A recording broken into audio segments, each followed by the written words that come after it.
pas rester toute la journée. C'est Madame Varenne. Monsieur Luc Vaucanson. Monsieur Henri-Florent Cox. Zio, maire de Vernon.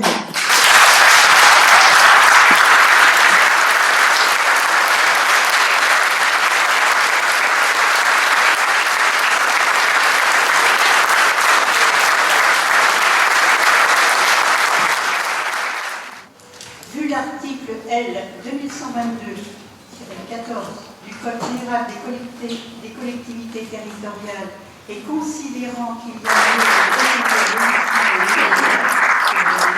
le Conseil municipal est invité à procéder dans sa séance du 4 décembre 2015 à cette élection.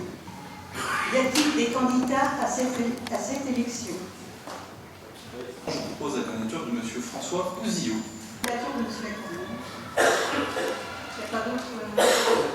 Je voudrais savoir à quel moment on peut faire cette déclaration, éventuellement. Est-ce que vous faites d'abord l'appel ou est-ce que... en tout cas, j'aimerais qu'il y ait un débat, pas après l'élection, mais avant l'élection, ça me semble la moindre des choses. Ce sera qu'après l'élection, monsieur. C'est un délit démocratique, par exemple là, vous allez proposer à un maire et il n'y a absolument ni présentation, ni aucune possibilité de prendre la parole. C'est inimaginable. C'est un délit de démocratie incroyable. Donc cette séance du conseil municipal est à la hauteur de ce que nous redoutions, c'est-à-dire un déni de démocratie, une parodie de démocratie, avec, j'ai dû insister pour qu'il puisse y avoir au moins une prise de parole et un débat. Donc on assiste au départ de M. Le Cornu, 9 mois après qu'il aurait dû partir, et on voit bien qu'il a préparé le terrain pour son poulain, qu'il puisse reprendre les rênes, avec à la fois une promesse de ne plus être là, mais une promesse de tenir toujours les rênes. Je crois que même si on est dans la légalité, ça n'est pas légitime. Je reste le chef de l'équipe, je suis adjoint à tout, je continue à fixer le cap, je garde mon bureau, est un contournement de l'esprit de la loi du non-cumul des mandats.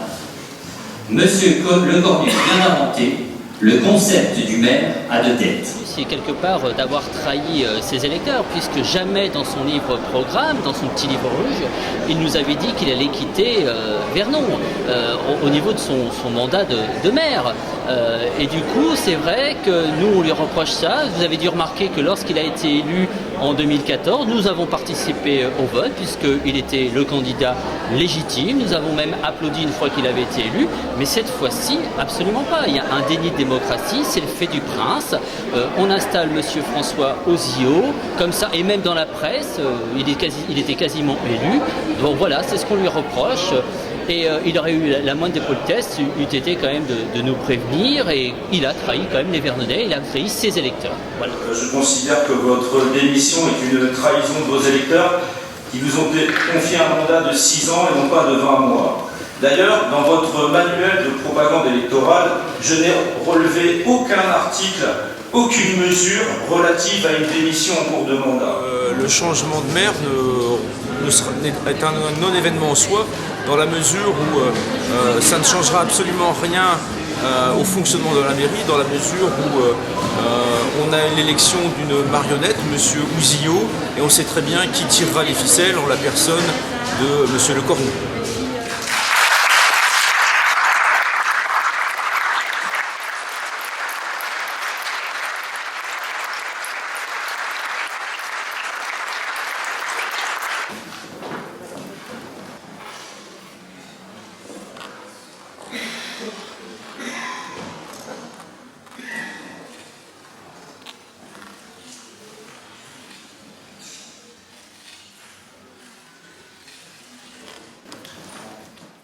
Cher Nicole, cher Hervé, cher Franck, Monsieur le Président, cher Sébastien.